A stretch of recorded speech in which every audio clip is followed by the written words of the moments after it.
Mike, how are you? Hey, I'm doing fantastic, but I'm improving. Always, every day, right? That was You know it. too good. Yeah. So this is no news for people that you and I are friends, and we've been working together in various sorts over the last couple of years. And you've been on the show, and we are not going to be talking about your previous business exit. And we'll put links to the show note in the show notes to that story, which is wonderful. We're going to be talking about your new book, your new venture, and just the sheer amount of stuff that you've been doing. But I want to I saw your book launch and your story. That's what I want to hear because you just did such a great job in front of the audience about telling your story and giving some gold nuggets about your book and the philosophy of commercial real estate investing that you've come up with. So why don't you just start off from the top, man, and give everybody a little bit of reason about why you wrote it, what you're doing, and we can dive into the meat of it. Okay. Well, the book's called Commercial Real Estate Investing, and the subtitle's A Step-by-Step Guide to Finding and Funding Your First Deal. And really, my number one reason for writing the book was I was trying to it started off as me trying to make sure I understood my own processes because it's one thing to be able to go out and do something. It's another thing to be able to stand in front of a group and kind of limp your way through explaining how you do what you do. And I found it's an entirely different thing to write it down, refine it, cut the fat, and then really uncover some opportunities where maybe your system has some flaws. And so when COVID kind of hit, I was like, hey, this is the time. I felt like we were really gaining traction, no pun intended. We had implemented the EOS system in our business, and we were really seeing a lot of deal flow and able to fund deals with ease. And at a high level, the book just basically teaches first-time investors a step-by-step roadmap to going out and buying their first commercial real estate investment using other equity partners. So the coolest piece of it is we really kind of unlocked some of the secrets that have been tightly held about how to structure private equity partnerships. Now, the people in the kind of venture capital and private equity world and the business world understand all of those pieces, but a lot of the people in the real estate investing world actually don't understand them, particularly in the residential side. And so my background, as you know, was as a contractor. I was flipping houses and remodeling properties for other people, and I just got burned out. And so I transitioned into commercial, and there was three big things that I didn't understand, and it was really hard getting answers from other people. Those three things were how to actually raise $1 million to go buy a several $1 million property for the down payment. The second thing was how to lease commercial properties. I thought you needed to have connections with CEOs of big corporations and downtown skyscrapers. And I think that kind of created some fear for me because I didn't have any connections whatsoever. I was never in the corporate world at all. And then the third thing was really how to analyze the deals and figure out what to pay. I would look at a lot of stuff listed online, and I just couldn't figure out if it was a deal or not a deal. And I didn't really have a good system to be able to analyze the deals.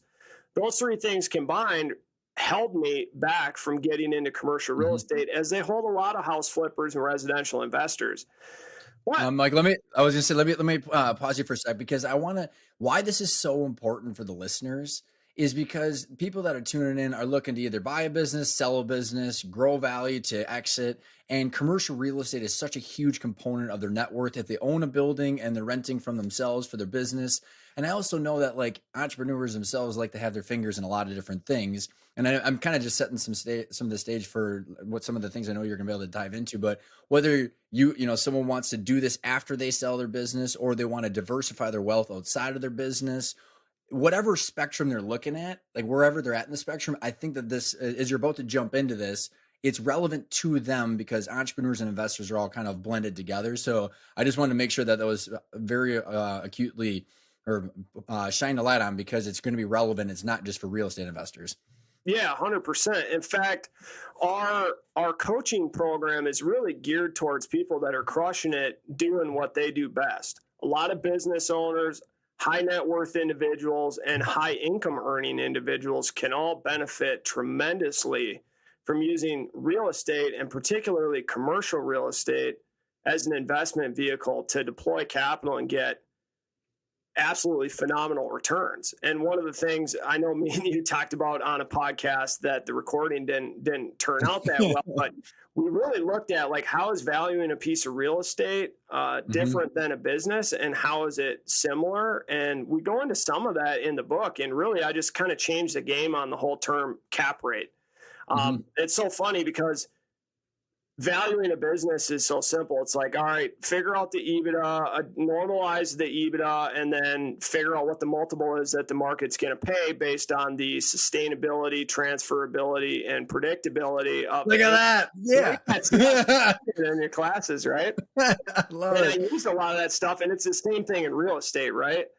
But for some reason in real estate, instead of multiplying by a 5 multiple, we like to divide by a 20% cap rate. So we divide by a fraction instead of multiply by a whole number. But that's why I came up with this term in the book called the magic multiple. You inspired me to basically retrain people to look at it and figure out what their magic multiple is.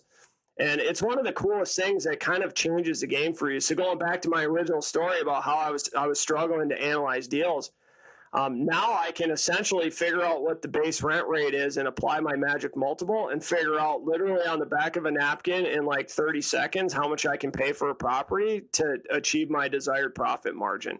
And my magic multiple is 9.375. So if I'm projecting the NOI, and by the way, NOI is the term we use in real estate. It is the exact same thing as EBITDA.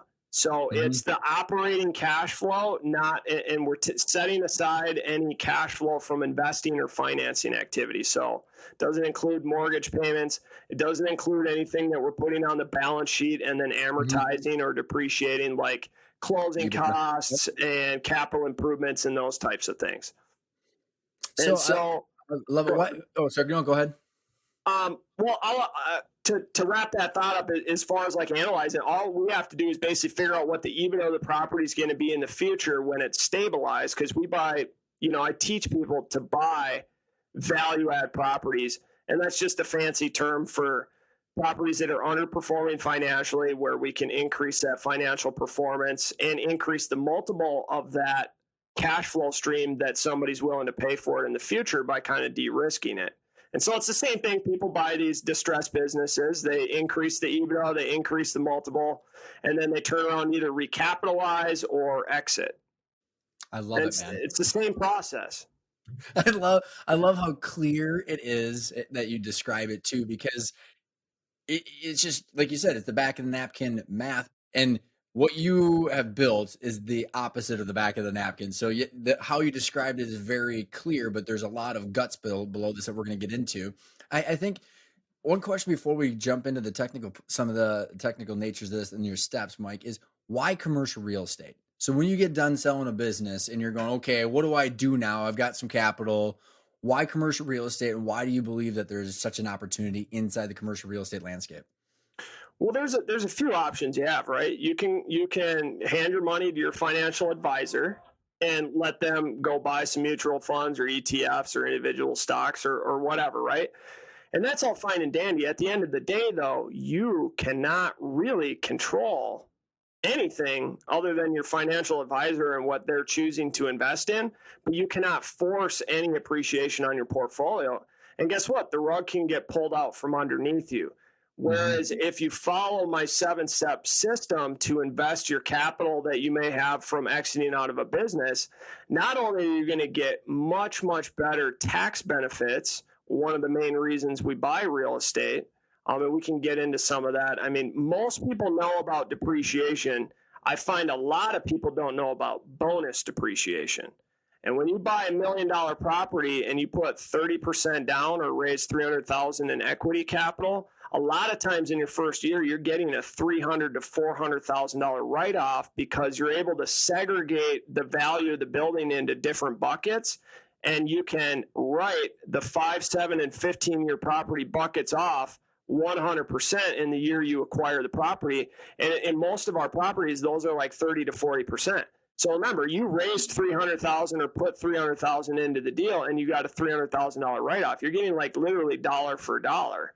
So if you sold your business and you have a capital gain or whatever of $5 million, and you're able to buy a $20 million piece of commercial real estate, go get a $15 million loan, you might get a $5 million depreciation in year one and literally pay zero tax on your proceeds from the sale of your business.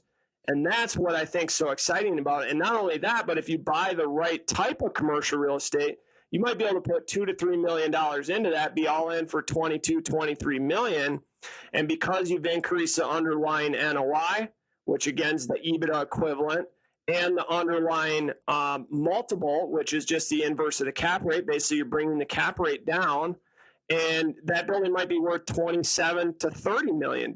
So now you've created a velocity on your capital, and you can either go refinance it and take some of your capital back out, or you can just hang on to it long term. So there's what I love about the correlations between the worlds that you and I live in is because I can't tell you how many times on our training programs, I'm like, the discount rate of a business, you're de-risking it and increasing the value of the business. It's the exact same thing with the cap rate and the value of the real estate. And what I think is so interesting about how you even describe the different, it's just about capital deployment, right, Mike? That's what you and I constantly are going back and forth. And you and I have two different asset classes that we play in. And I think what the constant thing that we're hammering into entrepreneurs is that if your business, like if you have $1 million in cash flow this year, either A, you can take it out, use it on personal stuff, pay your taxes, use it on personal stuff. Or if you're going to put $500,000 back in, you better well know the value of your company today and how you're going to get that return in the value of the company by appreciation. If you don't want to do that in your business, but you still want to grow wealth, like you said, either you're a financial advisor or in commercial real estate. And so I think what the big theme that we're tying together in here is that it's the same game. And as you're about to continue to into your steps is that you can participate in different forms, whether you're super active or passive, but it's about understanding the game. And I think entrepreneurs like to participate a little bit more than handing over a whole portfolio in Schwab account and having no control, like you said. So there's just so many similarities. Yeah. And I guess the third option is you can buy an underperforming business and drive up the EBITDA and multiple and turn around, sell that. But it's hard to do that as more of a kind of a passive type of deal, right? You got to really dive in, and there's so many more complexities. That's why the opportunities to multiply your capital are so much greater when you're buying business, but that doesn't come without additional risk. And that's where when you look at the risk adjusted returns, real estate I feel is nice. It's the world I obviously live in, so I go for it. But I think there's pros and cons to both, right? If you're going to buy a business, you need to really understand the underlying business operation to be able to drive that income stream up. Whereas for real estate, you don't really need to be an expert in real estate because you can invest passively in a partnership with somebody who is an expert and essentially do a limited partner position where you get all the benefits of ownership, and then in exchange for you being a completely passive member in that real estate investment, you pay a little bit of a percentage of the upside to the general partner or the deal sponsor who does all the work. Well, what's the work? The work is the 7 steps to freedom that I teach in my book. And so my book is really geared towards active investors who want to do the work. And the way that they get paid for the work is they get some of the upside. They essentially take a split on the profitability that they deliver to their passive investing partners who put up the capital. And it works. Go ahead. No, go ahead. No, I was going to say it's just, as you're describing this too, one thing that I want to make sure everybody's tuning into is that whatever part you want to play, there's a place, there's just different returns that are available. It's like, for some context, Mike, for a lot of listeners in here, businesses might be their preferred asset class where they're going to go buy one, whether they're a combination of a search fund, which is kind of the similar world of what you're talking about. Or like so many times, Mike, I see people where they know their business, so they're comfortable with the risk because it's the people, the industry, and all this stuff. So you're getting huge upside in your company because you know everything top to bottom and have for decades. But what happens is people like the hustle, but they don't want to take that level of risk into different industry. And I've had too many people on my show where they thought they had the Midas touch and they went into a different industry and it completely exploded because Yeah, they didn't really, because they're like, wait a second, I guess it's a little bit more difficult. So I right. think what you're teaching is that you can have fun and have a hustle, but choose to be passive while you own your company, or choose to get into this some sort of fashion without the complete risk of a business and buying a business again. So sorry, that was, hopefully that was made some sense with the context, because I think as you get into the 7 steps, you can participate in different levels of this and be dipping your toe in the water depending on where you're at in your business career or where you're at in the company's life cycle. So two things. One is I want to talk about the 7 steps, and then the second thing is I want to just talk about like what a real deal might actually look like. So let's take an example of a real deal that I'm working on right now. So $10 million purchase price. Okay, it needs $1 million in renovation and lease up. The building's like 80% occupied. I have to fill the last 20%. So there's the value add. Normally, to add value, you're fixing the building and filling it, and that's 2 of the 7 steps. So I'll give you the 7 steps, and then I'll show you how each step applies to this real world deal. So the 7 steps are: you got to go find a deal. So step 1's find. Step 2 is figure out how much to pay for it. Step 3 is fund it using an equity partnership and bank financing. Step 4 is fix the building up. Step 5 is fill the vacancies. Step 6 is stabilize the financials. And then step 7 is freedom. And that's freeing up your capital or your profit by either refinancing or selling the property, and knowing when it makes sense to do one or the other. I have a few different tricks up Right. my sleeve about analyzing your cash on equity that you could pull out of the building, which very few people do. Most people on the back end analyze what's my cash on cash return, but the Mhm. denominator piece of that is how much cash they put in. What they really ought to be using as the denominator is how much cash they can pull out, because that's their investment base, it's called, that they could Mhm. move into another project. And I so love what it, people man. will find, they're like, yeah, man, I'm killing it. I'm getting a 10% cash on cash return. And I'm like, well, let's analyze your cash on your sale proceeds after tax that you would have if you exited. And then they realize they're really only making 4% on the cash that they could pull out of the investment, because now they've created so much value. Well, and Mike, let me interject there too, because that is the exact same thing where with a business, you have your enterprise value, your equity value, and then your net proceeds. And that's the same thing that we're hammering through to everybody. And like you even said, like if you're looking at your return on equity, you put some money in and you probably invested in the buildings over the years too. And it's the same thing with a business. Yep. I just love how similar they are. Yeah. It is the same thing. I mean, think about this. When you're buying a piece of real estate, you are buying an operating business. Literally, you're buying an operating business. It just happens to be a business that's in the business of owning investment real estate. But it's an operation the same as any other business. And with any business, you need to have really good systems in place in order to perform all the aspects of it. So the find step is really the marketing aspect of your business. It's how are we generating leads for motivated sellers that are considering selling their building, and we want to be able to get in front of them, be able to have a process to figure out what to pay for them. So the figure step is kind of like it's a little bit sales and it's a little bit finance, right? It's crunching the numbers, figuring out how much you can pay. Well, the way we analyze it, our MACO, which is the max allowable cash offer that I can give to somebody, is super simple. I project the future NOI when the building is fixed up and filled up. I apply a cap rate to that NOI to predict that future value of what the future, we call it the ASV, or as stabilized value. From there, I deduct all of my project costs. There's 4 key costs. In the book, I teach people how to estimate them. The hardest one for people to estimate is the cost to renovate the building. So I give them a renovation worksheet. I also have some free resources on our website with spreadsheets, so you can actually go see all the line items by trade, type in the quantities, and it spits out some numbers. Now, this is really just a budgetary number at this point. If you get the property under contract, you're going to go get bids from contractors and get real Mhm. firm numbers, and then rerun your analysis after you have all your numbers back to see see if your max allowable cash offer has changed. And in some cases, you either have to cancel the deal or ask for a price concession.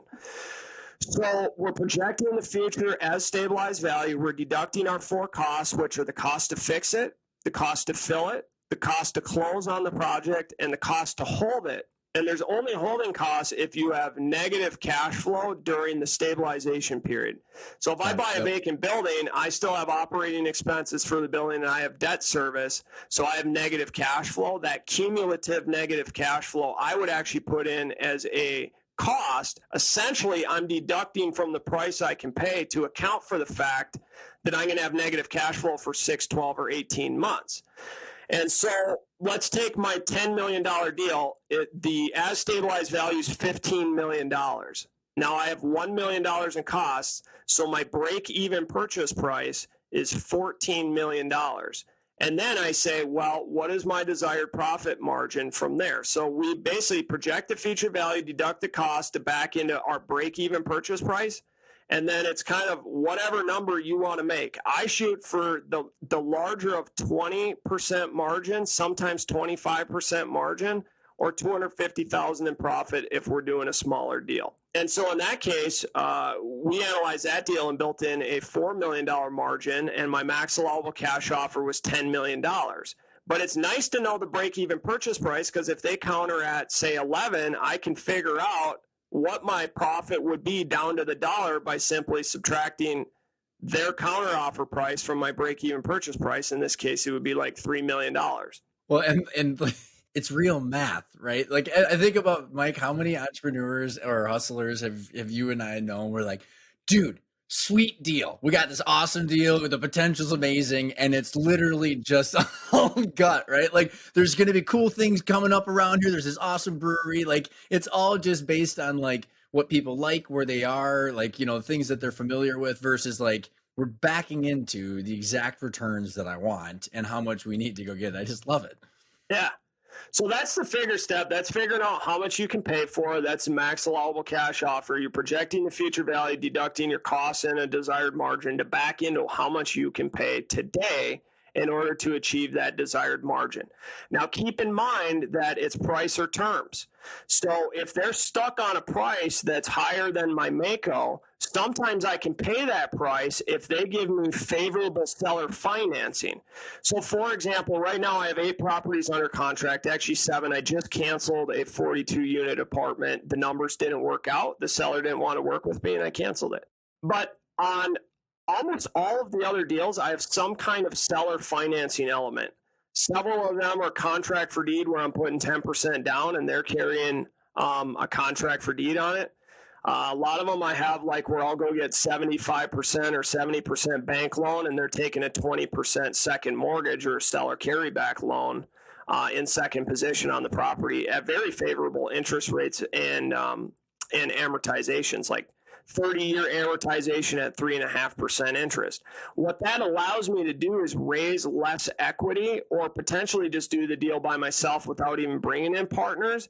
And so the partnership or the LLC I create may be making less cash flow because I paid more, but because I had to raise less equity, I have to give away less of the project or partnership cash flow, which means my personal cash flow might be the same or even better because of that favorable seller financing.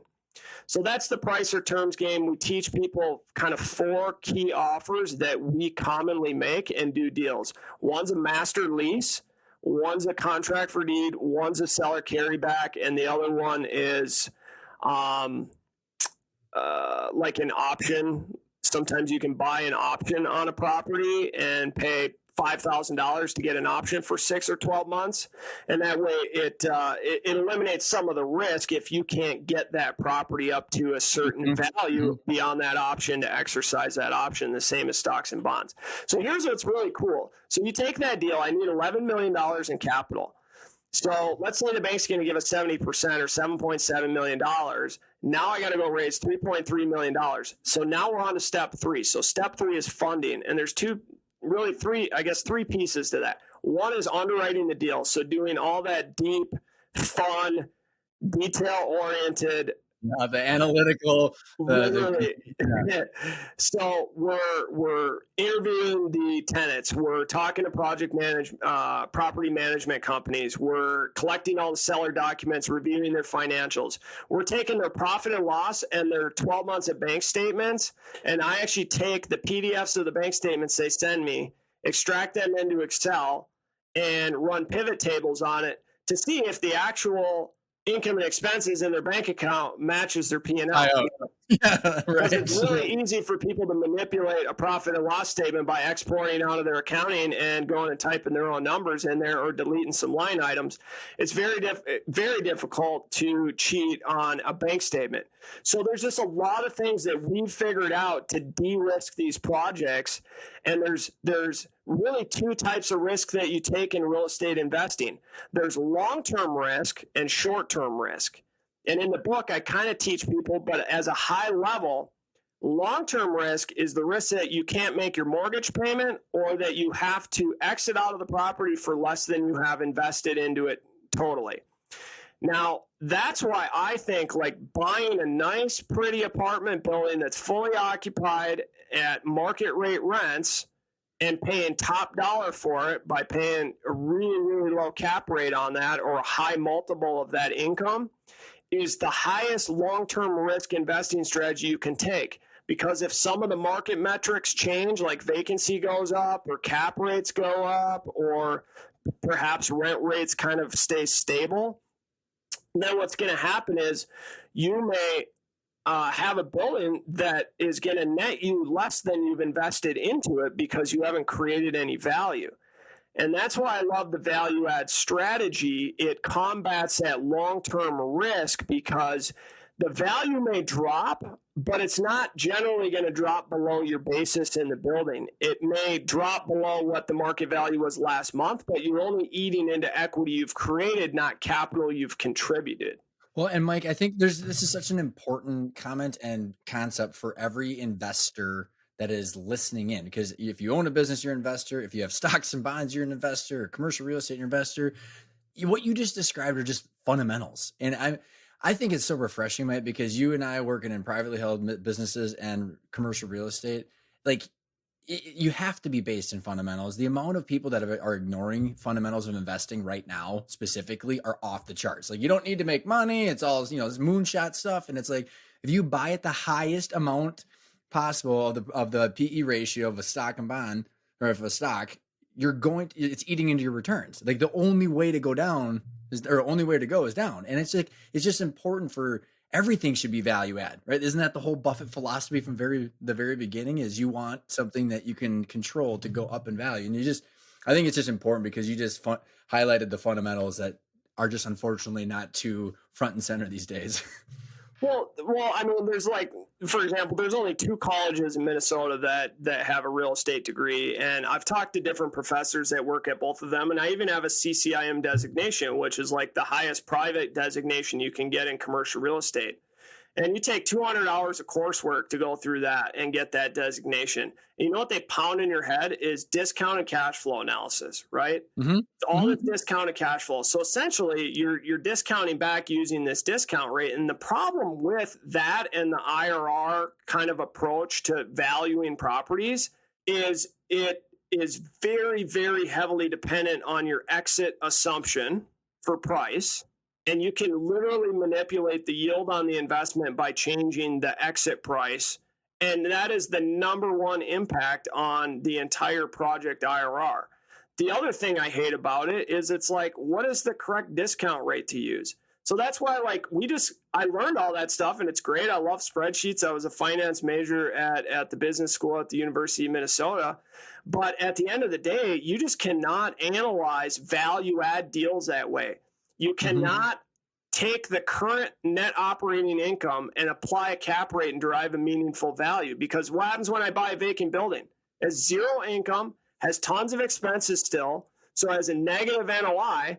Yeah, I'll pay you a 10 multiple on that negative NOI. How much are you going to pay me to take your property? That's a tough sell to a seller, right? So at some point, you have to transition from valuing the property based on the income it's producing today, which is what most of the books in the market out there are teaching. They're like, don't ever pay based on a pro forma. It's like, well, then you're not maybe doing value add deals, because if you're evaluating stabilized properties, then yes, you can value them based on taking the NOI divided by the cap rate. But when you're buying an unstabilized income stream, you have to project what it will be stabilized in the future, value it using that traditional approach, and then kind of work backwards by deducting costs to get it there and a desired profit margin into figuring out what you can pay today. So let's talk about how the fund it's unbelievably important. But before you continue on the 7 steps, can you give us a couple examples of what underperforming commercial real estate properties you're talking about? Maybe just a few different examples.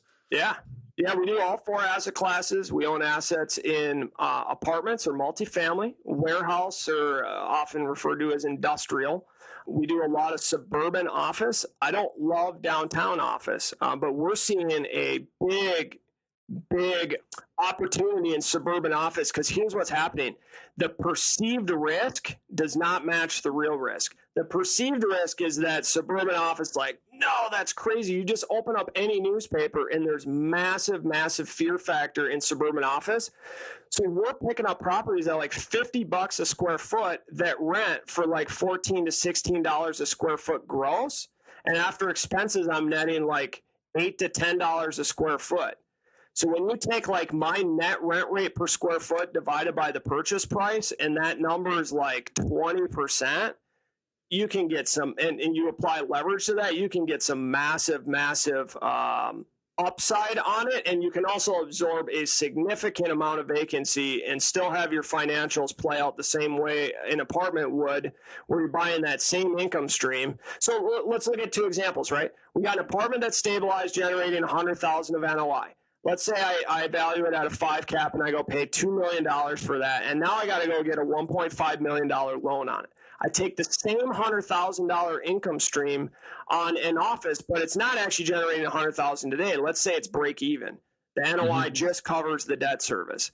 So I go in there, I fix it up, I fill it, maybe we get to 85, 90% occupancy, and all of a sudden the NOI on that thing's $100,000, but I might be all in on that deal at $1 million instead of $2 million. And now I only have a $750,000 loan. What that means is I can still break even on cash flow at like 45% occupancy, and the apartment owners break even on cash flow at like 82 or 85% occupancy.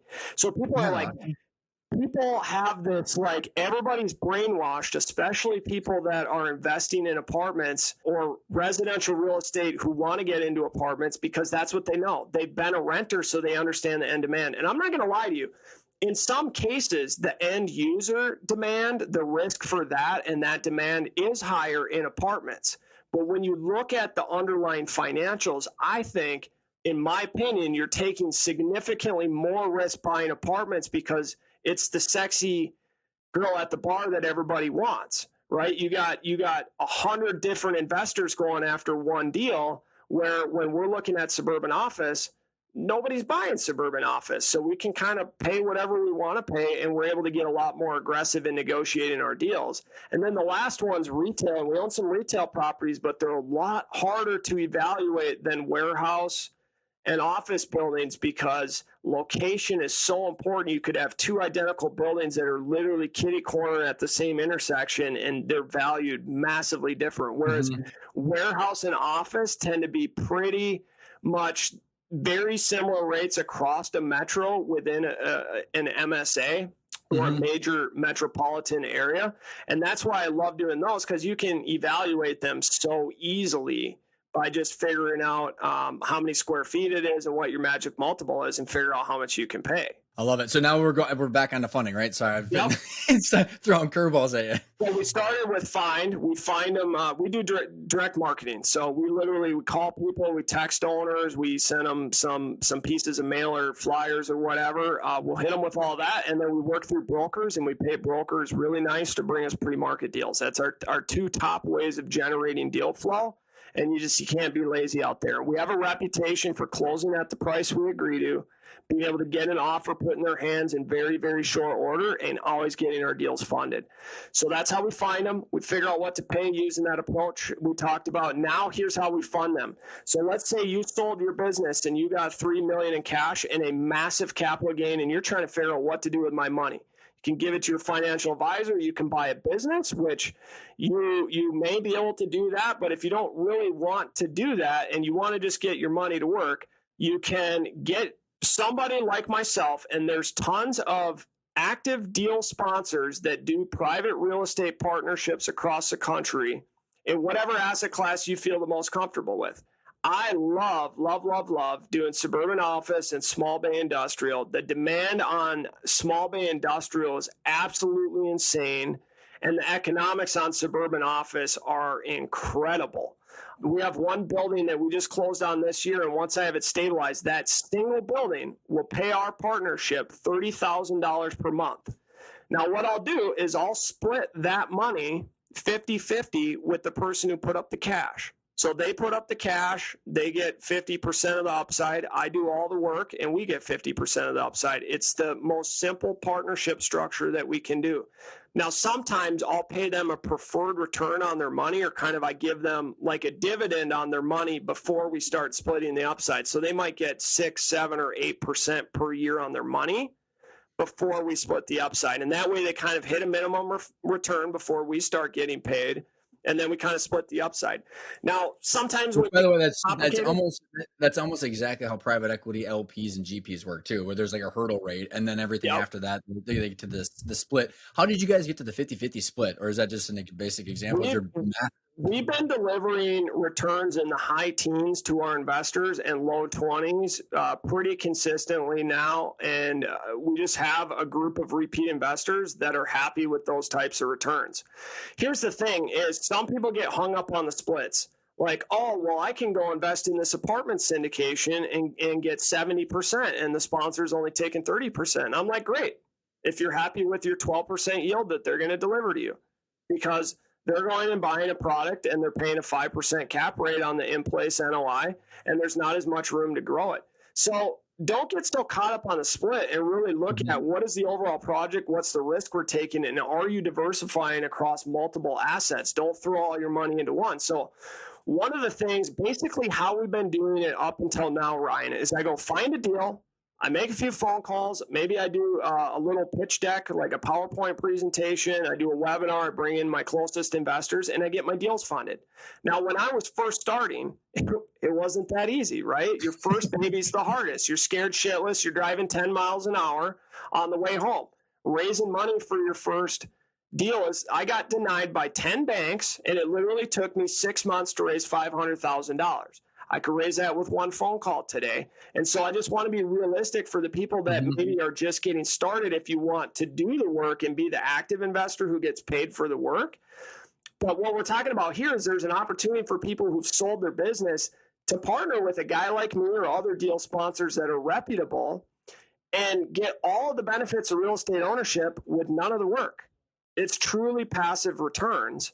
And you can get some phenomenal returns, like literally 10, 12, 14% annual cash on cash, like monthly or quarterly distributions to you, on top of a huge back end payday. Like you put in $100,000 and get 150 or 175,000 back when we exit out of it or refinance in 2 or 3 years.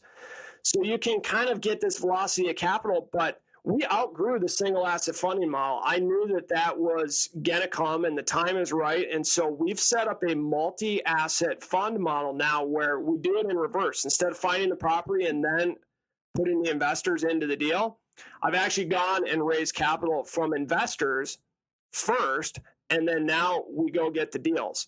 And so instead of them investing in a property, they're investing in a business that has a business plan to go buy properties. And it's no different than buying stock in a company. And if you believe in their business plan, you can get some phenomenal returns. And so we're raising capital for that right now. It's not an open security, so you have to have a relationship with us. These are exclusive partnerships, and we only allow people into it that we like and want to do business with. But if you don't know us and you want to get to know us, certainly reach out to me, and we can do some kind of strategy or discovery call and get to know you and talk about your goals. As far as the funding step, that's it. That's the nuts and bolts. The way we structure it usually is a limited liability company, and we split the profit with them after paying a preferred return. And a lot of times the preferred returns based on the amount of capital they put in. So let's say they throw in $100,000, we'll usually pay like a 6% preferred. At 250, they'll get a 7%, and maybe they get an 8 preferred return, 8% per year on their money if they do 500,000. What is for the people that are looking to help or fund next to someone like a deal sponsor like that? What is the timeline that you're locking your capital up for usually? What's the timeline of the investment? Real estate is not a liquid investment. With that being said, if you're buying membership units in an LLC, which is the same thing as buying stock in a corporation, those membership units have a value to them, and you just need to be able to find a buyer. So the operating agreement or subscription agreement, if you're coming in on a fund, will stipulate how you can exit or resell your shares if you need to get out. What I always tell people is this: look, if you want your money back in 6 months or 12 months, don't do a deal with me, right? The people who put their money in my deals are like, hey, I sold my business. I got $10 million. I'm going to park $3 million with you, and I want you to give me quarterly distributions and show me how much you've grown my money for me. Let's go, and then in 10 years, then we'll reevaluate, right? They just want that mailbox money. They want continuity. They don't want to do any work. But guess what they also want? They want big write-offs. So on that $3 million they put in, they might get a $3 million write-off in their first year so that they actually pay no capital gains on it. So that's one of the huge benefits. You don't get that if you go buy a company, or you don't get that if you hand the money to your financial advisor. Yeah, it's can you take loans against it too? Because I just read this whole article in the Wall Street, and I have plenty of people I know that do. They're taking margin loans out on their stock portfolios. I mean, if you actually needed to tap some cash, is there, because they're membership units, can you actually take a loan out against it? So your membership units have a value, and they are a real asset that's backed by a physical asset. And I would imagine there's lenders out there that will use that piece of your balance sheet as collateral, where it's more secure than those membership units. Yeah, it's more secure than overpriced stocks. Yeah. All right. So I've been detouring you. So after the funding, where are we headed? All right. So after the funding, you're underwriting the deal, you're raising the equity, and then you're raising the debt. So the deal sponsor a lot of times signs on the loan personally, but sometimes we do like 60 or 65% and get non-recourse debt. To me, it doesn't matter, because I'm super confident in the short-term risk. So we're all over the board here, but we talked about long-term risk. The long-term risk is that you overpay for an asset and now it's worth less than you have into it. The short-term risk is that you blow it in steps 4 through 6, which are your operation steps. So step 1, find, is your marketing. Step 2, figure, is kind of like finance and sales. Step 3 is your financing. And now steps 4 through 6 are implementing the business plan to create value in the property. That's fix, fill, and financials. We're talking construction management, leasing, and property management. All 3 of those combined fall under the umbrella of what I call asset management. So the largest role beyond finding and funding the deal for the deal sponsor is being the asset manager. And the asset manager's job is nothing more than to perform the business plan, which is the same for literally almost every project, drive the NOI up, drive up the multiple of the NOI, and then determine when it's best to move our equity to another project and continue getting velocity of capital. And that's the 7th step, is freedom. So the fixed step is, it's pretty straightforward, right? You had a preliminary budget. Now you got to write a scope of work, get drawings, get bids, decide who your general contractor is going to be, or if you're going to play the role of project manager and hire subcontractors directly. And then it's a matter of bringing in your project on time, on budget, making design decisions and scope decisions that are smart, like deciding when it makes sense to do a certain renovation. Is it going to add more value than it costs or not? And when are you going to solve big problems that may not increase the rent, but they de-risk the property and increase the multiple? Like if your roof is leaking, you fix your roof, nobody's willing to pay you more money. But when you go to sell your project, the buyer is going to view that as a much lower risk project. And they were probably going to deduct the cost of the roof anyway, because once they got your property under contract and they had it inspected and they did a core sample, they're going to find out it needs to be replaced, and they're going to take the deduct anyway. But now you're still in probably a more kind of risky situation for them, because is their construction costs going to go up or not? And they're probably going to pad those numbers a little bit. And so you end up taking care of the big things like mechanical issues, roof, parking lot. Those are kind of the big things. And then from there, it's carpet, paint, make it look really, really good. It's no different than flipping a house, right? It's curb appeal. You're in the business of filling spaces, right? And so your customer at the end of the day is your tenant. And if the tenant's proud to move their business in, and when they come tour your project, it feels good, it looks good, it smells good, they can see them operating their business there and bringing their clients there, then they're going to pay you a premium, they're going to renew the leases, they're going to be happy, and that ultimately drives your NOI.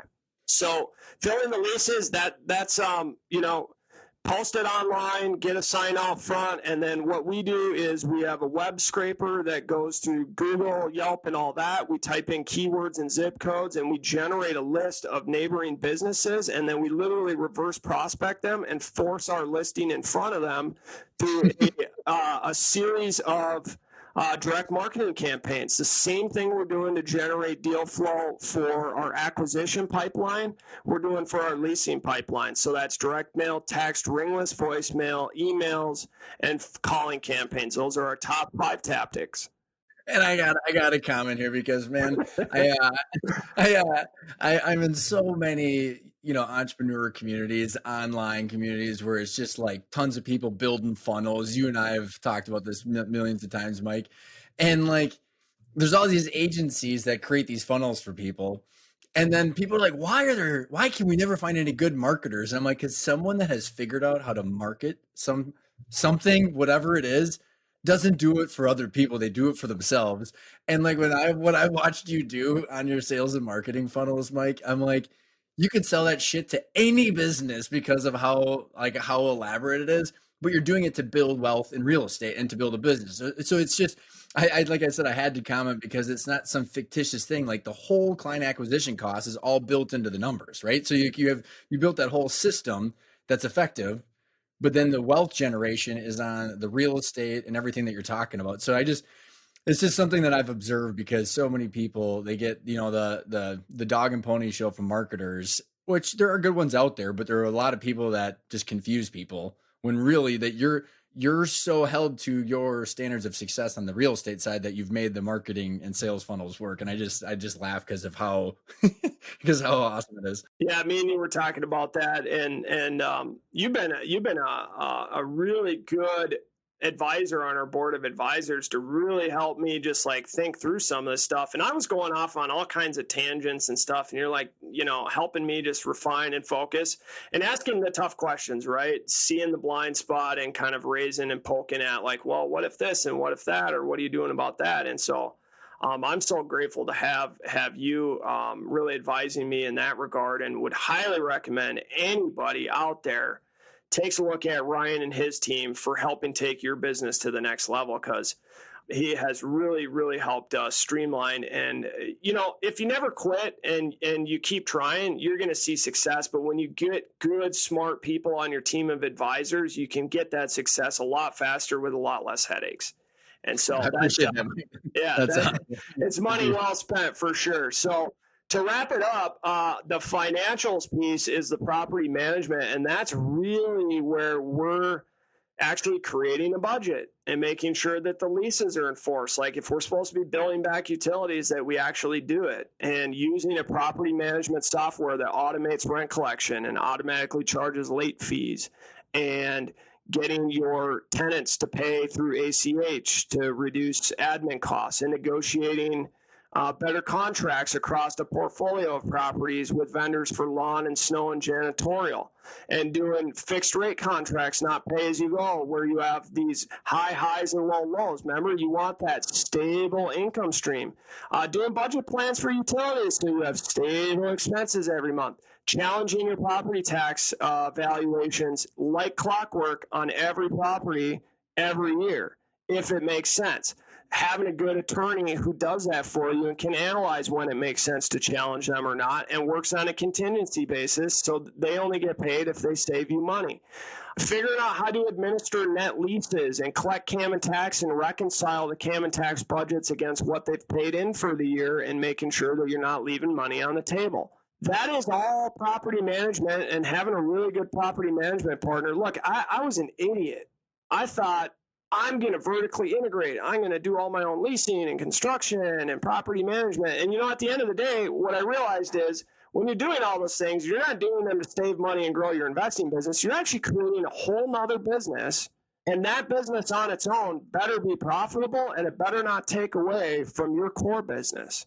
And the property management division was not only not profitable for me, but I spent half of my week dealing with property management, even though I had a full-time property manager. So it just made a tremendous amount of sense to eliminate all the overhead, all the headaches of that, and turn that into a variable cost where it just ebbs and flows as I buy or remove properties. And I didn't want to be in the property management business. My zone of genius, the thing that really brings me energy, is talking about systems, negotiating and structuring creative deals with people, and meeting with tenants and property owners. I love that shit. I can do that day in, day out.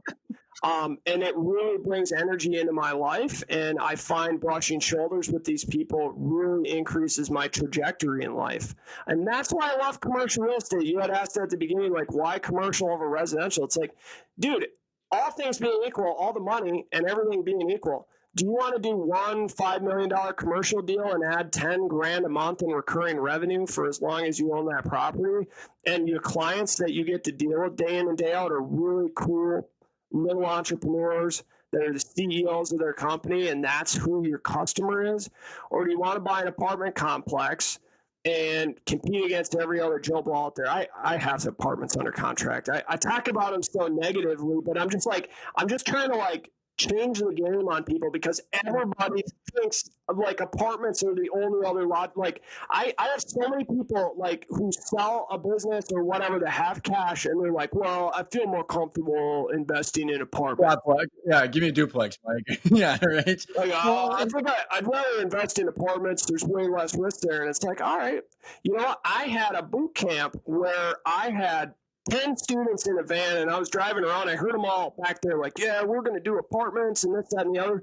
And I was just smiling ear to ear because they couldn't have set me up for my content after lunch any better. And when I came back from lunch, I asked them all, I was like, all right, what asset class are you guys going to invest in? I think almost everybody except for maybe a couple of them in the room, it was 30-person boot camp, said that they were doing apartments. And by the end of that day, I think I only had a couple that were going to do apartments, and everybody else was doing small bay industrial or suburban office. And it's once I took them down that pathway to show them that there's multiple risk points. One of the coolest things that I put in my book is a risk in real estate diagram. And I actually thought through every single piece of risk and how they interrelate to each other and where those risks are created, and how you can use a system and a strategy to not only combat short-term risk, which is the risk that you blow it on your fixed fill or financial steps, versus that long-term risk, which is the risk that you lose money for your investors because you have to sell your property for less than it's worth, or whatever. So that's a really cool diagram. And how do you combat the short-term risk of blowing it during your remodel, your lease up, or whatever? It's making sure that you have a really, really good system. And that's why the book gives people a step-by-step system. And I didn't want it to be another content book where I just give concepts and strategies, but I don't actually show people how to go out and do this stuff. Because the last thing you need is to attend another seminar or read another book to get you excited.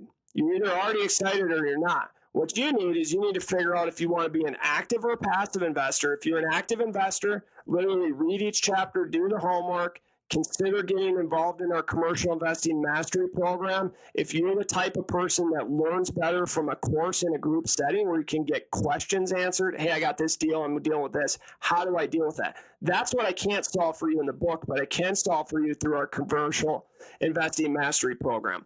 And then on the other side is if you want to be a passive investor, you literally have one decision to make. Who is the deal sponsor I want to put my money with? Who do I feel has the best system, the best long-term strategy for the types of assets they're buying? Are they buying value add or stabilized? And what is their operating systems in place to make sure that they're fixing them up on budget, not blowing their remodeling budget and overpaying for the properties on the front end because they didn't know how to estimate repairs. And that's why I didn't think my construction experience was going to help me that much, but one of the hardest things for people to do when they get started in this is to walk through a property and put together a scope of work and a price.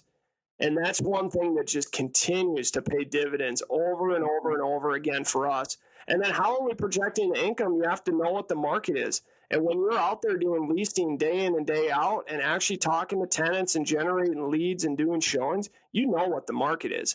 And then you can confidently analyze a building knowing that you're going to be able to rent it for a certain dollar amount versus having that fear. The big fear when you do your first project is going to be that you're scared that you were wrong in your assumptions and you're going to lose a bunch of money. And that is a real fear. And that's why you don't want to get into this without having a mentor or a coach or a partner who's done it before that can really double check your work and try and poke holes in your assumptions. So that's the 7 steps to freedom. I do really want this to be a system that blesses people's lives, and I did not write this book for monetary gain. If I did, I wouldn't have a $50,000 loss on my P&L because of the book right now. that doesn't account for your time, right? But yeah, it does not. But I want to get this in people's hands, and I'm giving it to people for free. Now, look, I'm not going to pay to print the book. If you want to buy a hard copy, hop on Amazon or buy a soft cover on there and do that. And that helps me out and leave me a review. No link in the show notes. But I can give you a PDF for free. And I can do that if you just go to commercialinvestingbook.com. I'll give you a PDF for free. I'm even going to give you a free membership to my back end where I have some of my coolest videos on how to structure partnerships, how to invest as a passive investor. If you want to get to know us and talk about your goals as a passive investor, you can book a discovery call with me in that back end portal or just reach out to me. It's Mike at commercialinvestorsgroup.com. And Ryan, I really appreciate you having me on the show. Well, Mike, this is, I love the systems and how thought through this is. I mean, this is all coming from personal experience. I mean, I wouldn't have had you on had it been just another concept, like you said, right? Like this is like specifically how to do these things from what you're doing, and people can actually go make more wealth, whether they're going to be, whether they're going to invest as a partner, as a passive partner, or they want to have this as their next go around after selling their business. And one thing that you slightly touched on, but I want to just kind of use this to round us over to home, is that the last part is the freedom, which is the refinancing or selling.